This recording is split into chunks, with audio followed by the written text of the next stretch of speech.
Hello sir, good afternoon, good day. Ang ire-report ko po is IT BPM Industry Familiarization. My name is Ervin Kalungsod and start na po tayo sa ire-report. BPO companies. Yung first company po is Accenture.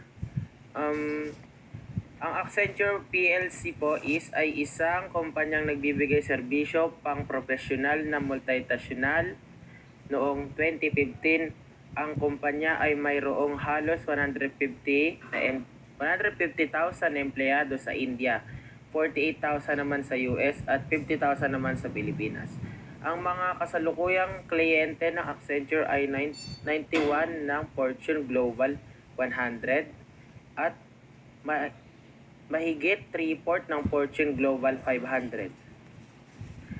Nagsimula po ang Accenture bilang consultant sa negosyo at teknolohiya ng accounting firm na si Arthur Anderson noong unang bahagi ng 1950s. Nagsagawa siya ng isang feasibility study for General Electric para makapag-install ng computer sa Appliances Park sa Louisville, Kentucky. Ito matatagpuan po sa US, United States of America. Ito ang naging dahilan upang maka-install ng General Electric ng isang computer na tinatawag na UNIP. Ang Accenture ay isang kumpanya na pamamahala, pagkukonsulta, IT at pag-outsource ng makakatulong sa mga kliyente para maging high-performing business at gobyerno. Ang punong tanggapan ng Accenture ay matatagpuan sa Dublin, Ireland mula noong 2009 at makuha ka bilang isa sa mga empleyado ng kumpanya ay ituturing ka na isang bagay na maipagmamalaki na sa karamihan. Upang maunawa ang mabuti ang hierarchy system sa Accenture, ito po ay makikita natin ang mga careers ng Accenture. Itong una pong career is consulting career. Isang mapagkakatiwalaang partner na gumagamit ng data, pananaw at kaalaman sa industriya na naglalayon manalo sa digital world ang isang negosyo. Sa strategy careers po, naguhugis sa hinaharap ng negosyo at teknolohiya sa pamamagitan ng pagbuo ng mga pagbabago, strategies at makakatulong sa kliyente sa paglagong negosyo. Digital careers. Naglulunsad ng mga digital na solusyon gamit ang AI, big data at analytics, cloud, robotics at industrial internet. Sa technology careers po, transform or remodel ng mga makabagong teknolohiya upang makatulungan ang mga kliyente na maging matalino sa negosyo. Operations career.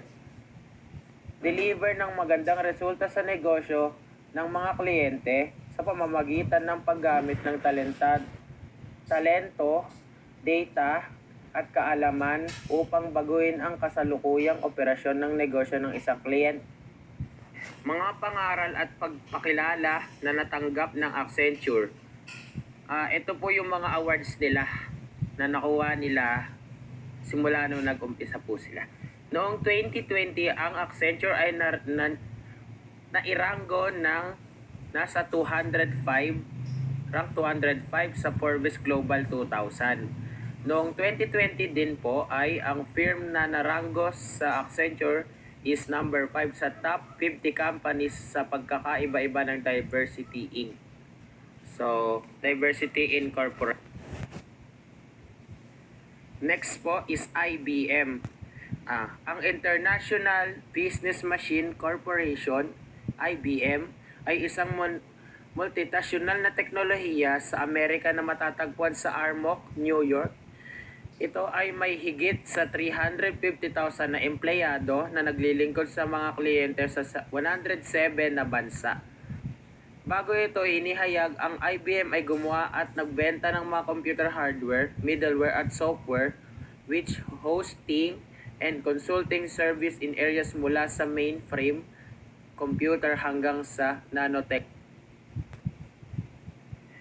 Mahalagang tandaan at binago ng IDM ang pangkaraniwang diskarte nito sa mga nakaraang taon nung una. Gumamit ang kumpanya ng differentiation focus bilang generic strategy. Ito ay pinagkapalooban ng pagkakaiba-iba ng mga produkto natatangi o halaga sa mga customer at nagkatuon sa specific segment or segment of the. Sa IBM, ang trabaho ay higit pa sa isang trabaho. Ito ay isang pagtawag, pagtayo, idisenyo upang mag-code, upang kumonsulta, mag-isip kasama ang mga kliyente at magbenta, upang gumawa ng merkado, upang ang IBM ay mahalagang tatak bilang isang resulta ng higit sa 100 na taon na mga kampanya sa pagtatakbo at marketing. Mula noong 1996, ang IBM ay naging eksklusibong kasosyo sa teknolohiya para sa Master Tournament. Isa sa mga 4 na pangunahing kampyonato sa professional na golf sa paglikha ng IBM ng unang master organization noong 1996, ang unang kurso CAM 1998, ang unang iPhone app na may live streaming ay 2009, at ang kauna-unahang live na feed ng 4K Ultra High Definition sa Estados Unidos para sa isang pangunahing kaganapan sa pagpalakasan noong 20. Cognizant. Ang Cognizant ay isang produktong multinational na Amerikano na pinangunahan ng digital na korporasyon na nagbibigay ng mga produktong digital, mga serbisyong digital, IT, kabilang ang mga serbisyong digital, teknolohiya, pagkonsulta at pagpapatakbo. Nagbebenta ito ng mga digital na produkto sa cloud-based data engineering. Tool na batay sa modelo sa pagsubok, tool sa pag-automate ng proseso ng RPA. Ang punong opisina nito ay nasa Teaneck, New Jersey, Estados Unidos. Ang Cognizant ay bahagi ng Nasdaq 100 at nakikipagkalakalan sa ilalim ng CTSH.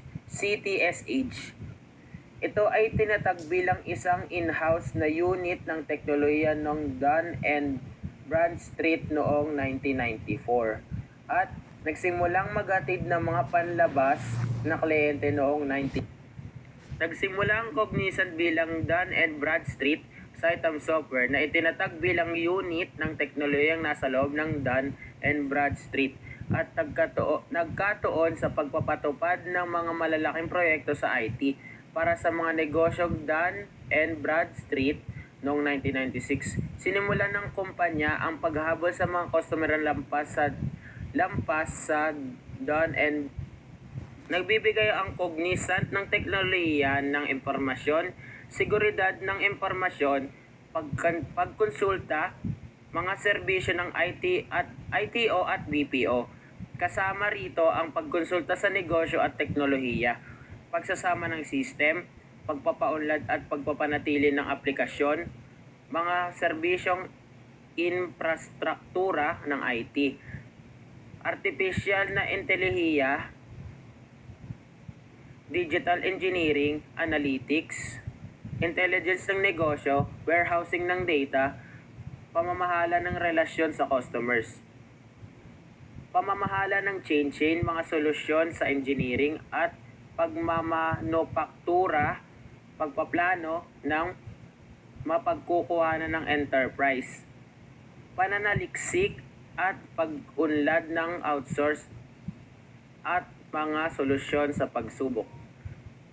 Nagbibigay ang Cognizant catalyst ng mga executive na panalalapi sa mga malalaking organisasyon ng isang holistic na pagtingin at pinag-isang kontrol ng kanilang mga sistemang pampinansyal na kung saan ay nagbibigay daan sa mga proseso at pinakamahusay sa klase at kakayahang kumuha ng mga pananaw upang maapektuhan ang mga kinalabasan ng negosyo. Pati na rin binabawasan ang mga gastos sa pamamagitan ng paggamit ng makina pag-aaral at tulad ng maraming iba pang mga kumpanya na serbisyo sa IT, ang Cognizant ay sumusunod sa isang modelo ng pandaigdigan na paghahatid batay sa R&D na software sa labas ng dagat at pag-outsource sa labas ng bansa. Ang kumpanya ay may isang bilang ng mga offshore development center sa labas ng Estados Unidos at ang malapit na baybayin sa Estados Unidos, Europa at Timog. Mga pangaral noong 2015. Pinangalanan ito ng Fortune bilang pang-apat sa pinakahahangaang kumpanya ng mga serbisyo sa IT.